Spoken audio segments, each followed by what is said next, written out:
16. Veja a hostilidade por trás da fachada amigável à lei da agressão. Na superfície, as pessoas ao seu redor parecem polidas e civilizadas. Contudo, por baixo da máscara, é inevitável que todas lidem com frustrações. Elas têm a necessidade de influenciar os outros e obter o poder sobre as circunstâncias. Vendo as suas iniciativas bloqueadas, com frequência tentam se afirmar de maneiras manipuladoras que o pegam de surpresa. Além disso, há aqueles cuja necessidade de poder e cuja impaciência para obtê-lo são maiores do que as dos outros. Eles se tornam bem agressivos, intimidando os demais para conseguir o que querem, sendo implacáveis e se dispondo a fazer quase de tudo.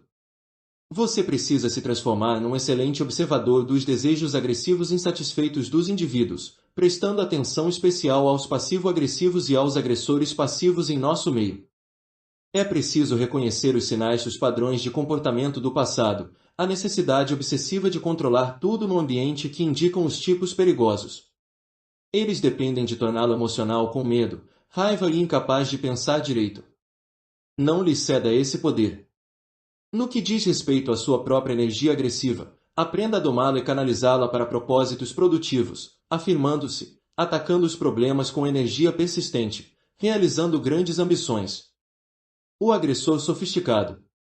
No fim de 1857, Maurice B. Clark, um inglês de 28 anos que vivia em Cleveland, no estado de Ohio, tomou a decisão mais importante da sua jovem vida. Pediria demissão do seu emprego confortável, como comprador e vendedor de alto nível numa empresa de hortaliças, e começaria o seu próprio negócio na mesma linha. Sua ambição era se tornar mais um milionário naquela cidade vibrante e não possuía nada além de confiança nas próprias capacidades para chegar lá. Era um negociante nato com um bom faro para fazer dinheiro. Clark havia fugido da Inglaterra cerca de 10 anos antes, temendo a ameaça iminente de ser preso por ter agredido o patrão e o deixado inconsciente. O temperamento dele sempre foi difícil. Emigrara para os Estados Unidos, viajara para o oeste a partir de Nova York, realizará todo tipo de biscates até acabar em Cleveland, onde ascendeu rápido entre as fileiras dos comerciantes. Aquela era uma cidade próspera, situada junto a um rio e ao lago Erie, que servia como um polo fundamental de transporte conectando leste a oeste. Nunca haveria uma época melhor para Clark ir em frente e fazer fortuna. Existia apenas um problema: ele não dispunha de recursos suficientes para começar o negócio. Precisaria de um colaborador com algum capital e, considerando a questão, pensou num possível parceiro, um jovem chamado John D. Rockefeller, de quem se tornará amigo numa faculdade de comércio que os dois frequentaram alguns anos antes. À primeira vista, parecia uma escolha estranha. Rockefeller tinha só 18 anos, trabalhava como contador na Hewitt Tuttle, uma firma de tamanho considerável de transporte de hortaliças, e era em muitos aspectos o completo oposto de Clark. Este adorava viver bem, com gosto por produtos finos, jogo e mulheres, era mal-humorado e combativo. Rockefeller, por sua vez, era bem religioso, extraordinariamente sóbrio e bem educado para a idade. Como os dois poderiam se dar bem? E Clark havia calculado que o sócio investiria pelo menos $2.000 para pôr a empresa em andamento. Como um contador de uma família de meios limitados teria esses fundos? Em contrapartida, nos seus últimos 2 anos na Hewitt Tuttle, Rockefeller conquistara a reputação de ser um dos secretários mais eficientes e honestos da cidade, alguém em quem se podia confiar para contabilizar cada centavo gasto e manter a empresa no azul. E o mais importante, sendo ele tão jovem, seria fácil para Clark dominar o relacionamento entre os dois. Valia a pena convidá-lo. Para a surpresa de Clark, quando este sugeriu à sociedade, Rockefeller não apenas aceitou prontamente a oportunidade, com entusiasmo pouco característico, mas logo desembolsou os $2.000, tomando o dinheiro emprestado de algum modo. Rockefeller se demitiu do emprego, e a nova empresa, chamada Clark Rockefeller, abriu as portas em abril de 1858. Nos primeiros anos, Clark Rockefeller era próspera. Os dois homens equilibravam um ao outro, e os negócios eram abundantes em Cleveland.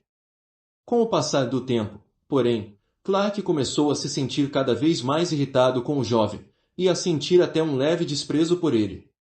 Rockefeller era mais austero do que imaginara, não tinha vícios discerníveis e seu maior prazer parecia vir dos livros de contabilidade, que mantinha tão bem, e de descobrir novas maneiras de poupar dinheiro. Embora ainda fosse tão novo, sua postura já era curvada de tanto se debruçar sobre os livros, caixas dia e noite. Vestia-se e agia como um banqueiro de meia-idade. O irmão mais jovem de Clark, James, que trabalhava no escritório, o apelidou de superintendente da escola dominical. Aos poucos, Clark passou a vê-lo como tedioso e desinteressante demais para ser um dos rostos do negócio. Introduziu, então, um novo sócio de uma família de elite de Cleveland e tirou Rockefeller do nome da companhia, na esperança de lucrar ainda mais. Surpreendentemente, Rockefeller não objetou a isso, era absolutamente a favor de fazer mais dinheiro e não se importava muito com títulos.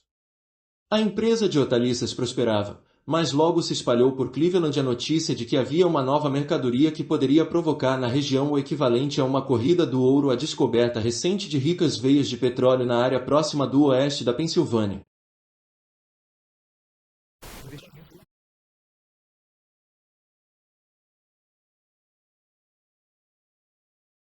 Em 1862, um jovem inglês chamado Samuel Andrews, um investidor ou empresário que conhecera Clark na Inglaterra, lhe visitou o escritório, implorando que se tornasse sócio dele no ramo petrolífero. Gabou-se do potencial ilimitado do petróleo e da série lucrativa de produtos que poderiam construir com item material, além dos baixos custos de produção. Com só um pouco de capital, conseguiriam fundar a própria refinaria e ganhar uma fortuna. A resposta de Clark foi morna. Era um negócio que passava por tremendos altos e baixos, com os preços subindo e descendo de forma contínua, e agora, com a guerra civil se alastrando, parecia um mau momento para assumir um compromisso tão grande. Seria melhor se envolver na área num nível menor. Contudo, Andrews fez a mesma oferta a Rockefeller, e algo pareceu brilhar nos olhos do rapaz, que convenceu Clark de que deveriam financiar a refinaria, ele mesmo garantiria o seu sucesso. Clark nunca o havia visto tão entusiasmado com nada. Isso deve significar alguma coisa, pensou, e cedeu à pressão dos dois homens. Em 1863, eles formaram uma nova refinaria chamada Andrews, Clark e Companhia. No mesmo ano, 20 outras refinarias brotaram em Cleveland, e a competição era feroz. Para Clark, era bem divertido ver Rockefeller em ação, pois este passava horas no trabalho, varrendo os pisos, polindo os metais, rolando barris, empilhando tambores. Era como um caso de amor. Ficava até tarde da noite tentando descobrir maneiras de otimizar a refinaria e tirar mais dinheiro dela, e esta se tornou o principal gerador de lucros para a empresa. Clark não podia deixar de celebrar o fato de ter concordado em financiá-la. O petróleo, porém, tornara-se a obsessão de Rockefeller, e ele bombardeava Clark o tempo todo com novas ideias de expansão, sempre num período em que o preço daquele produto flutuava mais do que nunca. Clark lhe disse para ir mais devagar, considerava o caos da indústria petrolífera enervante. Clark sentia cada vez mais dificuldade para esconder sua irritação, pois Rockefeller estava se tornando um pouco presunçoso com o sucesso da refinaria, e precisava lembrar o ex-contador de quem havia tido a ideia inicial de fundar a empresa deles. Como um refrão, continuava a lhe dizer: "O que você teria feito sem mim?" Então, ao descobrir que Rockefeller havia tomado emprestados $100.000 para a refinaria sem consultá-lo, ordenou, furioso, que o rapaz nunca mais agisse pelas suas costas e parasse de tentar expandir o negócio. Entretanto, nada do que dissesse ou fizesse pareceu detê-lo. Para alguém tão tranquilo e despretensioso, Rockefeller às vezes era irritantemente obstinado, como uma criança. Alguns meses depois, Rockefeller o abordou com outro pedido para que aprovasse um grande empréstimo, e Clark por fim explodiu: "Se é assim que quer conduzir os negócios, é melhor dissolvermos. Então, você gerencia os seus próprios negócios do seu jeito." Clark não tinha nenhum interesse em romper a parceria naquele ponto, era lucrativa demais e, apesar dos traços de personalidade que lhe davam nos nervos, precisava de Rockefeller como homem para cuidar dos detalhes maçantes da empresa em crescimento. Queria apenas intimidá-lo com aquela ameaça, que parecia ser a única maneira de fazê-lo recuar naquela missão incansável de expandir a refinaria. Como era habitual, Rockefeller disse pouco e pareceu adiar sua iniciativa. Então, no mês seguinte, Rockefeller convidou Clark e Andrews à sua casa para discutir os planos para o futuro, e, apesar de todas as admoestações anteriores, delineou ideias ainda mais ousadas para expandir a refinaria. E mais uma vez Clark não conseguiu se controlar. É melhor nós nos separarmos, gritou. Então algo aconteceu. Rockefeller concordou com isso e convenceu Clark e Andrews a afirmar que estavam todos a favor de dissolver a sociedade. Fez isso sem o menor traço de raiva ou ressentimento. Clark jogava pôquer com frequência, e tinha certeza de que Rockefeller estava blefando, tentando lhe forçar a mão.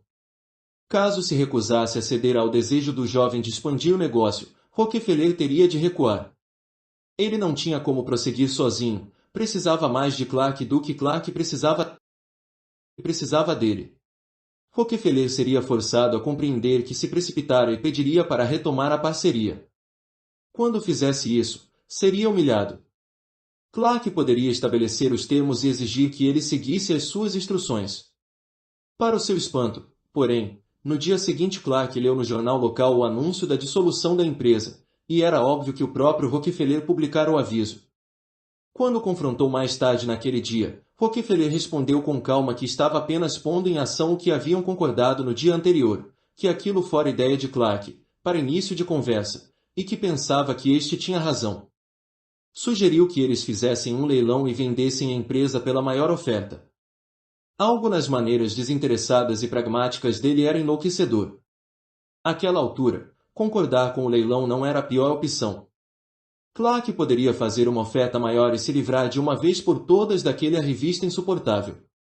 No dia do leilão, em fevereiro de 1865, Clark empregou um advogado para representar o seu lado, enquanto Rockefeller representava a si mesmo, outro sinal da sua arrogância e falta de sofisticação. O preço continuava a subir aos poucos, e por fim Rockefeller ofereceu $72.500, uma quantia absurda e chocante, uma soma que Clark não tinha como pagar. Como ele poderia ter tanto dinheiro? E como seria capaz de administrar a empresa sem Clark? Era evidente que perderá qualquer tino para os negócios que já tivesse possuído. Se isso era o que ele estava disposto a pagar, e se tinha mesmo os fundos, que ficasse com a empresa e que bons ventos o levassem. Como parte da venda, Rockefeller ficou com a refinaria, mas teve que abrir mão do negócio de hortaliças sem obter nenhuma compensação. Clark estava mais do que satisfeito, embora o incomodasse que Andrews tivesse decidido acompanhar Rockefeller e continuar sócio deste. Nos meses que se seguiram, porém, Maurice Clark começou a reavaliar o que havia acontecido, teve a sensação desconfortável de que Rockefeller planejara aquilo por meses, talvez mais de um ano. Devia ter cortejado banqueiros e assegurado empréstimos bancários muito antes do leilão, para ser capaz de pagar o preço elevado. Devia também ter assegurado de antemão que Andrews permaneceria ao seu lado. Clark detectou um sinal de exultação nos olhos de Rockefeller no dia que a refinaria se tornou dele, algo que nunca vira antes naquele jovem tão sério. Será que aquela aparência calma e enfadonha era só uma fachada? À medida que os anos revelaram a fortuna imensa que Rockefeller acumularia com essa primeira manobra, Clark não podia deixar de pensar que ele, de algum modo, fora ludibriado. O coronel Oliver H. Payne era o equivalente a um membro da aristocracia de Cleveland. Vinha de uma família ilustre que incluía um dos fundadores da própria cidade, estudou na Universidade Yale e fora condecorado como herói da Guerra Civil. Depois da guerra, fundara diversas empresas comerciais de sucesso e tinha uma das mansões mais elegantes da região, que ficava na Avenida Euclid, apelidada de Corredor dos Milionários. No entanto, suas ambições eram maiores, talvez políticas, julgava ter o necessário para se tornar presidente. Uma das suas empresas bem-sucedidas era uma refinaria, a segunda maior na cidade. No fim de 1871, porém, começou a ouvir estranhos boatos sobre algum tipo de acordo entre os proprietários de algumas refinarias e das maiores ferrovias. Estas últimas baixariam os preços do transporte para as refinarias específicas que se juntassem a essa organização secreta, em troca de um volume garantido de tráfego. Aquelas de fora viriam os preços subir, tornando o negócio difícil, se não impossível. E o principal dono de refinaria, e o único em Cleveland, Por trás desse acordo parecia ser nada mais nada menos que John D. Rockefeller. Rockefeller havia expandido seu negócio para 2 refinarias em Cleveland e rebatizado a empresa de Standard Oil agora, a maior firma de refinação de petróleo do país. A competição, todavia, continuava forte, até mesmo dentro de Cleveland, então com 28 refinarias, contando as da Standard Oil. Por causa desses negócios em ascensão, cada vez mais milionários haviam construído as suas mansões na Avenida Euclid. Contudo, se Rockefeller controlasse a entrada nessa nova organização, causaria grandes prejuízos aos competidores. E foi em meio a tais boatos que fez arranjos para um encontro privado entre ele e Payne num banco em Cleveland. Payne conhecia bem Rockefeller. Haviam nascido com 2 semanas de diferença, frequentado a mesma escola de ensino secundário, e viviam próximos na mesma avenida. Payne admirava a sabedoria que Rockefeller tinha para negócios, mas também o temia, pois este era o tipo de homem que não aguentava perder em nada. Se alguém o passasse numa carruagem, fustigava os próprios cavalos para ultrapassá-la. Os dois frequentavam a mesma igreja. Payne sabia que Rockefeller era um homem de altos princípios, mas também muito misterioso e reticente. No encontro marcado, Rockefeller confiou a Payne. Este era o primeiro não participante a quem contava da existência dessa organização secreta, que seria chamada de Southern Improvement Company, SIC. Alegou que foram os donos das ferrovias que surgiram com a ideia de fazer a SIC aumentar os lucros, e que ele não teve nenhuma escolha a não ser entrar no acordo, mas ele não convidou Payne a se juntar à SIC. Em vez disso, ofereceu-se para comprar a refinaria dele por um ótimo preço, dando-lhe uma quantidade substancial de ações da Standard Oil que, com certeza, lhe renderiam uma fortuna e ofereceu colocá-lo na empresa como um executivo de alto nível com um título ilustre. Ele lucraria muito mais desse modo do que tentando competir com a Standard Oil. Rockefeller disse tudo no tom mais polido. Continuaria a expandir e levar um pouco de ordem, tão necessária, à anárquica indústria petrolífera. Via isso como a sua cruzada, e estava convidando Payne para ser seu companheiro dentro da Standard Oil. Era uma maneira persuasiva de apresentar a proposta, mas Payne hesitou.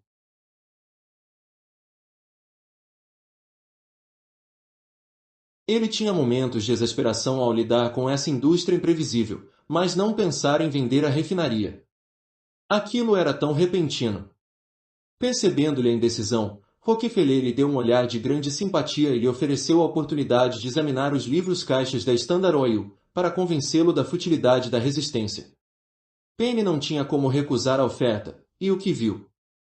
Em poucas horas o assombrou. A Standard Oil tinha margens de lucro consideravelmente maiores do que as dele.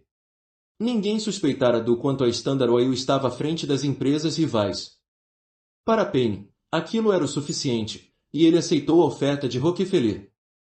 A notícia daquela venda e os boatos crescentes da existência da SIC abalaram completamente os outros proprietários de refinarias da cidade. Rockefeller estava numa posição muito forte. Em poucas semanas, J. W. Fawcett, da firma Fawcett Chrysler, outra grande refinaria da cidade, recebeu uma visita de Rockefeller. A abordagem dele teve um tom um pouco mais sinistro do que o utilizado com Payne. A indústria era imprevisível demais. Cleveland estava mais longe das cidades produtoras de petróleo, e os refinadores tinham que pagar mais para que o petróleo bruto fosse enviado para lá. Permaneciam sempre em desvantagem, com o preço do petróleo continuando a flutuar. Muitas refinarias faliriam. Rockefeller as consolidaria e daria a Cleveland alguma vantagem com as ferrovias. Estava fazendo a todos eles um favor, livrando-os dos tremendos fados do negócio e lhes dando dinheiro antes que falissem, o que com certeza aconteceria graças a SIC. O preço que ofereceu pela refinaria de Fawcett era menos generoso do que ele havia pagado a Payne, assim como eram as ações e o cargo dentro da Standard Oil que acompanhavam a proposta, e Fawcett sentiu-se bem relutante em vender, mas um rápido estudo dos livros da Standard Oil o deixaram estupefato, e ele se rendeu aos termos de Rockefeller. Agora, cada vez mais proprietários de refinarias recebiam a visita de Rockefeller, e um após o outro sucumbiu à pressão, já que resistir os colocava numa posição de negociação mais fraca, à medida que o preço que Rockefeller oferecia pelas refinarias ia baixando. Um proprietário que não cedeu foi Isaac Hewitt, ex-chefe de Rockefeller quando este era um contador inexperiente. Vender a refinaria a um preço tão baixo levaria à falência. Ele implorou a Rockefeller que tivesse misericórdia e que o deixasse em paz com os seus negócios. Rockefeller, sempre gentil e polido, disse a Hewitt que este não teria como competir com a Standard Oil no futuro. Tenho meios de fazer dinheiro dos quais que você desconhece, explicou. Hewitt vendeu a sua refinaria por mais da metade do preço que havia pedido. Pelo meio de março, a existência da SIC havia se tornado pública e a pressão aumentava para que essa organização fosse dispersada ou sofresse consequências legais. As ferrovias cederam, e o mesmo fez Rockefeller, que não se mostrou tão decepcionado assim com a notícia. A questão foi resolvida, a SIC desapareceu, mas nos meses seguintes algumas pessoas em Cleveland começaram a se perguntar se a situação toda havia sido de fato o que parecia. A SIC nunca foi efetivada, permanecerá um boato, e a Standard Oil, pelo jeito, foi a principal fonte do rumor. Nesse meio tempo, Rockefeller efetuou o que se tornou conhecido como o Massacre de Cleveland em apenas alguns meses, comprou 20 das 26 refinarias fora do controle dele. Muitas das mansões elegantes dos ex-milionários da Avenida Euclid eram agora vendidas e fechadas com tábuas nas janelas, já que Rockefeller havia metodicamente removido os proprietários dos negócios.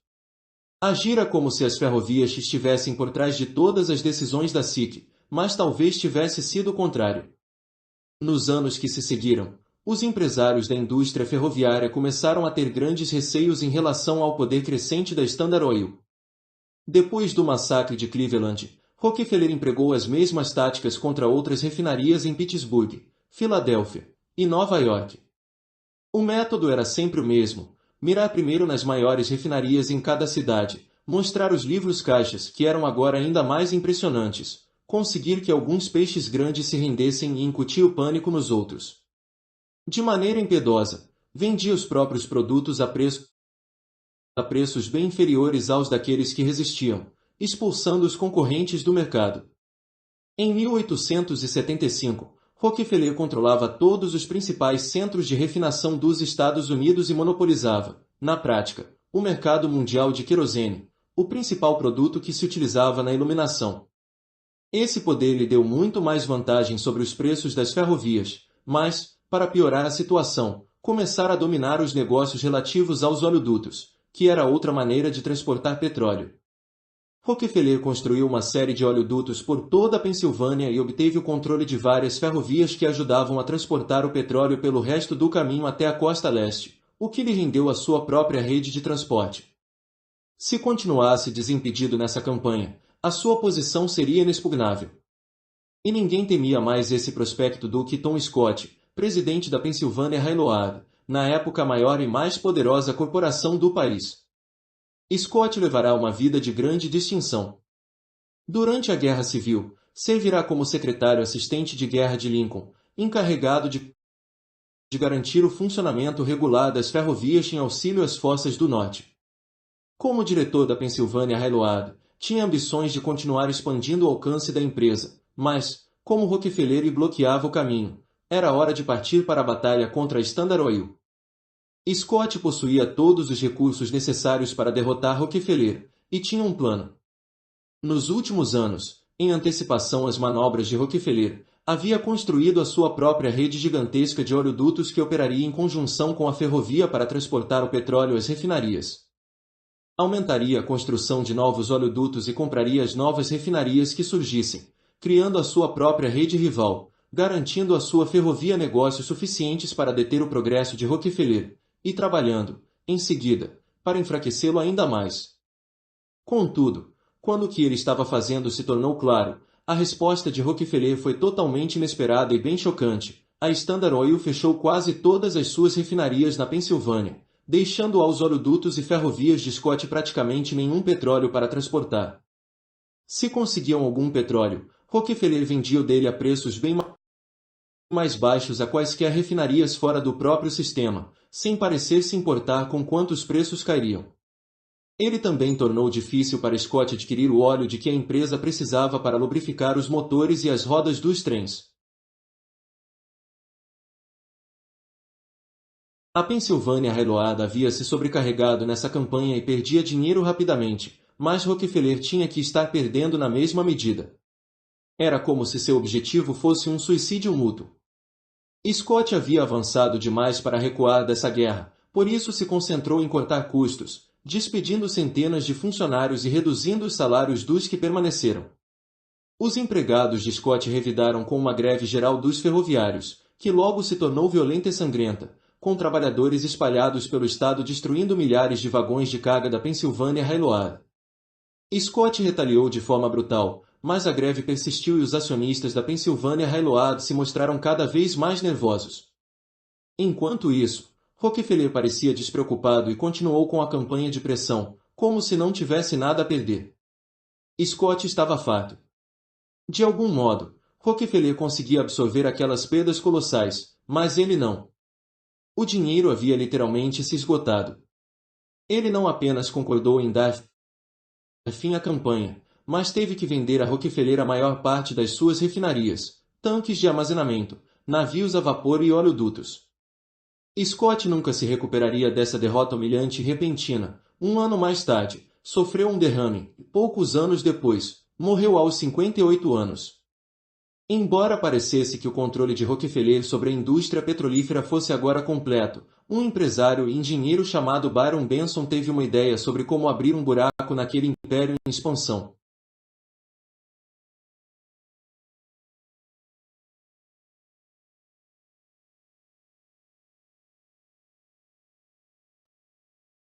Morreu aos 58 anos. Embora parecesse que o controle de Rockefeller sobre a indústria petrolífera fosse agora completo, um empresário e engenheiro chamado Byron Benson teve uma ideia sobre como abrir um buraco naquele império em expansão. Rockefeller ditava as regras com os seus imensos recursos, mas não tinha como competir com o progresso tecnológico. O que lhe dava uma vantagem era que os oleodutos eram relativamente curtos, com no máximo 48 quilômetros de extensão. Ele conseguiu dominar a indústria ao criar redes de oleodutos por toda a Pensilvânia e controlando muitas das ferrovias que operavam entre as refinarias e os oleodutos. Mesmo que alguém tivesse um oleoduto independente, em algum ponto dependeria da Standard Oil para transportar o petróleo pelo resto do caminho. Mas, e se Benson conseguisse projetar algo novo, um oleoduto longo e contínuo que fosse dos campos de petróleo no oeste da Pensilvânia até a costa leste? Dessa forma, ele seria capaz de entregar o petróleo diretamente às poucas refinarias independentes da costa leste que restavam e lhes garantir preços baixos, contornando a rede de Rockefeller. Isso interromperia o avanço deste, e com mais alguns desses oleodutos de longo alcance, os rivais da Standard Oil começariam a competir em termos mais justos. Não seria fácil. O oleoduto exigiria uma engenharia inovadora para fazer o petróleo fluir para cima por sobre os montes e montanhas que inevitavelmente encontraria no caminho, mas Benson vinha trabalhando nessa questão e foi capaz de angariar de investidores grandes quantias, mais do que o suficiente para cobrir os custos de construir esse oleoduto, já que Rockefeller havia conquistando muitos inimigos e tantos temiam o seu monopólio crescente. Benson batizou a iniciativa de Tidewater Pipeline Company e começou a construção em 1878. Entretanto, quase de imediato, teve que lidar com uma campanha insidiosa para deter as obras do oleoduto. Ele dependia de vagões-tanques ferroviários para transportar os materiais pesados ao local das obras, mas parecia que, com o passar dos anos, Rockefeller comprará a maioria desses vagões e tinha, na prática, monopolizado o mercado. Onde quer que tentasse encontrar vagões-tanques, havia subsidiárias da Standard Oil que os controlavam. Benson teve de buscar outros meios de transportar o material, e isso aumentou os custos e desperdiçou tempo valioso, deixando-o ainda mais determinado a concluir o trabalho e se provar mais esperto que Rockefeller. Esse, porém, foi apenas o início. Benson precisava que a sua rota até o mar fosse a mais simples possível, para economizar dinheiro, o que significava atravessar o estado de Maryland. No entanto, ele agora recebia a notícia de que, por meio de muitos subornos generosos, Rockefeller havia convencido a Assembleia Legislativa de Maryland a dar os direitos exclusivos sobre os oleodutos à Standard Oil. Isso significava que Tidewater teria que passar pelas áreas mais acidentadas e até montanhosas mais ao norte da Pensilvânia, tornando a rota mais tortuosa e o trabalho mais caro. Então, veio o golpe mais ameaçador de todos. Rockefeller deu início a uma onda frenética e repentina de compra de imóveis, adquirindo grandes extensões de terras cultiváveis na Pensilvânia, bem no caminho da Tidewater até o mar. Nenhum preço parecia alto demais para a Standard Oil. Benson fez o que pôde para resistir e comprar as suas próprias terras, mas se espalhava um boato entre os fazendeiros da região sobre o perigo de vender segmentos de terra a Tidewater por ser tão longo. O oleoduto estaria sujeito a vazamentos que arruinariam as colheitas. Era óbvio que a Standard Oil era a fonte dos boatos, que funcionaram. Para Benson, Rockefeller era como um demônio invisível e infatigável que o atacava de todas as direções, forçando o aumento gradual dos custos e da pressão. Contudo, Benson também era infatigável. Se Rockefeller comprasse todo um vale, Benson fazia o oleoduto mudar de curso, mesmo que isso exigisse subir mais montanhas. A rota se tornou um zigue-zague ridículo, mas o oleoduto avançou pouco a pouco em direção ao leste e chegou por fim à costa em maio de 1879. Uma vez que o oleoduto foi posto em funcionamento, porém, ninguém conseguia prever se o sistema completo de bombeamento conseguiria transportar o petróleo pelos aclives íngremes. Aos poucos, o primeiro fluxo de petróleo bruto percorreu o oleoduto, escalando até a montanha mais alta. Depois de 7 dias, as primeiras gotas chegaram ao seu destino. A Tidewater Pipeline foi considerada uma das grandes realizações de engenharia da época, e Benson se tornou um herói do dia para a noite. Finalmente, alguém havia sido mais esperto que Rockefeller e o derrotado. Para o espanto de Benson, porém, Rockefeller só aumentou a pressão. A Tidewater havia perdido dinheiro e tinha poucas reservas, mas lá estava Rockefeller reduzindo de maneira drástica os preços pelos serviços dos oleodutos e ferrovias da Standard Oil, transportando o petróleo praticamente de graça. A Tidewater não conseguia encontrar uma gota de petróleo para transportar, e isso deixou a empresa de joelhos. Em março de 1880, Benson estava farto, e fez um acordo com a Standard Oil nos termos mais favoráveis que conseguiu, unindo as duas empresas. Entretanto, esse foi só um passo preliminar. Nos meses que se seguiram, Rockefeller comprou cada vez mais ações da Tidewater, colocando-a completamente sob o seu controle.